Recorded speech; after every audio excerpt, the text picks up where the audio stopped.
He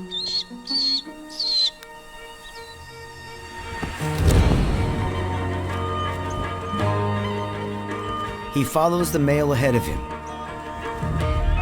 who set his sights on a flock of coots.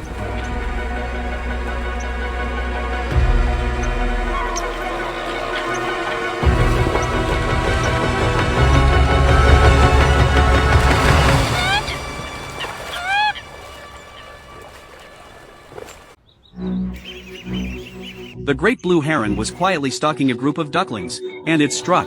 A moment of carelessness cost the mother muscovy duck dearly. That long, dagger-like beak isn't just a precision weapon for spearing fish. When it comes to larger prey like ducklings, it's just as effective. Its beak clamped tightly around the duckling's neck. No matter how hard the little duck struggled, it stood no chance against the heron's overwhelming size and strength. Great blue herons usually don't swallow prey, while it's still putting up a fierce fight. Carrying the duckling in its beak, the heron flew to the water's edge, and repeatedly dunked it beneath the surface. Herons have no teeth. They can't chew their food. Everything has to be swallowed whole. When dry, a duckling's feathers are fluffy, and create a lot of resistance. By soaking the bird over and over, the heron completely drenches its feathers, causing them to cling tightly to the body. This dramatically reduces the duckling's overall size, while also acting like a natural lubricant, allowing it to slide more easily through the heron's narrow throat. After the heron's relentless treatment, the duckling slowly stopped struggling. The heron stretched its neck upward, and swallowed the duckling whole. After finishing its meal, it even paused for a drink of water, to help wash everything down. Its stomach capacity is astonishing. One duckling is little more than an appetizer, and once it has tasted easy prey like ducklings, its hunting instincts become fully awakened. Step by step, it slowly approached the flock again. This time, the mother duck was already on alert. Their eyes met. The atmosphere instantly became tense. Even the heron didn't dare make a reckless move.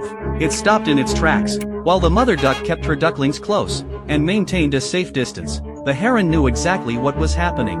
The mother's adrenaline was surging. A direct attack now would have a low chance of success, and could even result in injury.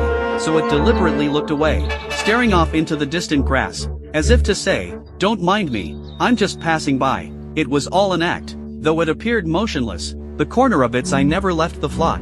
Slowly, it crept closer. The muscles in its legs tightened ever so slightly, ready to explode into action at any moment. The mother duck nudged the ducklings toward her chest, preparing to lead them quickly out of danger. And then, a mistake appeared. One duckling became separated from the group. This is what makes the great blue heron such a terrifying master tactician. Minutes of patience, deception, and restraint had all been leading to this moment. That unlucky duckling hesitated for just a single second, or perhaps ran in the wrong direction, and the heron's deadly strike was already over. Because it had already swallowed one duckling, its throat had been stretched open, so swallowing the second one was much easier. After devouring 2 ducklings in a row, the heron was clearly not satisfied. Using the trees as cover, it quietly moved toward the flock once again.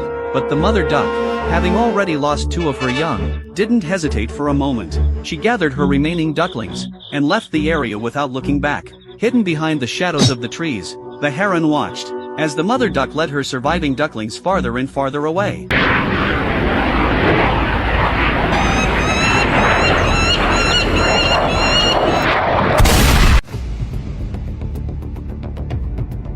Você está olhando para o céu e em menos de um segundo tudo acaba.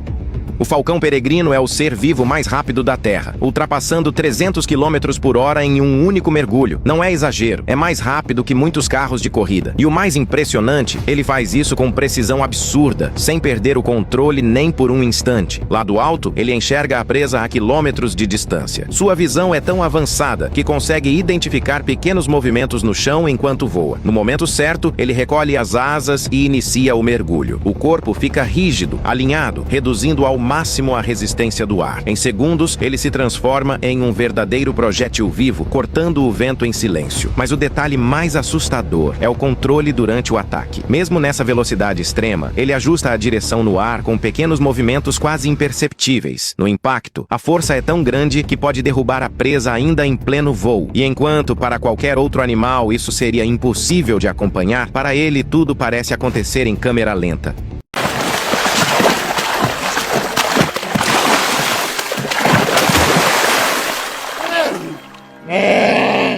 The little brown bear finally caught the first salmon of his life. But the victory lasted only a few seconds. The slippery fish suddenly thrashed with all its strength, and broke free from his jaws. The salmon desperately escaped, and the cub hurried after it, but his paws slipped, and he missed his chance. Heartbroken, the little bear walked back to his mother, looking for comfort, but his mother didn't seem to care at all. She knew the real feast was just about to begin. In Alaska's Prince William Sound, nearly 200 million salmon swim upstream, returning to the rivers where they were born to reproduce. When the massive schools of fish enter the shallow waters, brown bears enter their golden hunting season. At the first backwater channel, the shallow river greatly slows the salmon down. Huge groups of seagulls gather here, enjoying this easy feast, faced with such an abundance of food. Some picky seagulls even eat only the softest parts of the salmon, their eyes. This long journey upstream comes at a tremendous cost for the salmon, yet not a single fish stops moving forward. Their destination is the upper reaches of the river, the place where they were born 2 years ago. Some salmon arrive first. Here, the current is gentle, and the riverbed is covered with countless smooth pebbles. It is the perfect spawning ground in the salmon's eyes. However, the battle for spawning spots soon begins. Female salmon attack intruders to protect their nests. Meanwhile, battles between males for mating rights are equally fierce. Starvation and injuries cause their skin to begin rotting, but they still stubbornly remain beside the females. Only the strongest males can win the female's attention. The female releases her eggs into the gravel nest, while the male fertilizes them at the same time. Other males also wait for their chance, trying to sneak in and pass on their own genes. The newly laid eggs quietly hide between the gaps in the pebbles, waiting to hatch months later. After completing their mission of reproduction, the adult salmon will die one after another within 2 weeks. Their bodies sink slowly into the stream, gradually decomposing and releasing nutrients. These nutrients nourish the entire ecosystem, providing food for the newborn fish that are about to hatch. And this cycle will help them begin the next journey of life.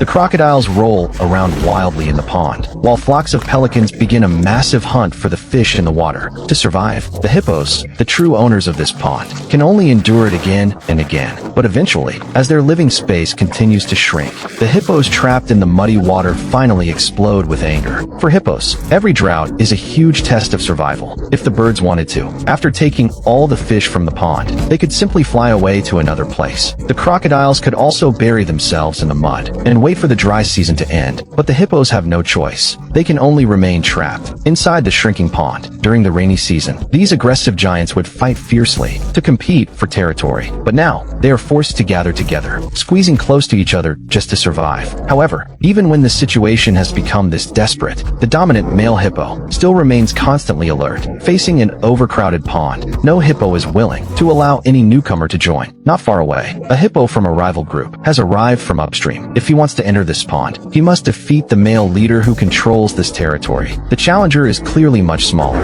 than the pond's owner. After losing the battle, he has no choice but to leave and head toward the dry plains, searching for other muddy pools that may still have water. After securing his victory, the hippo leader returns once again to the pond that has already turned dark and muddy. But this victory does not mean he can finally relax. Before the Katuma River fills up again, he may still have to face many more battles like this one.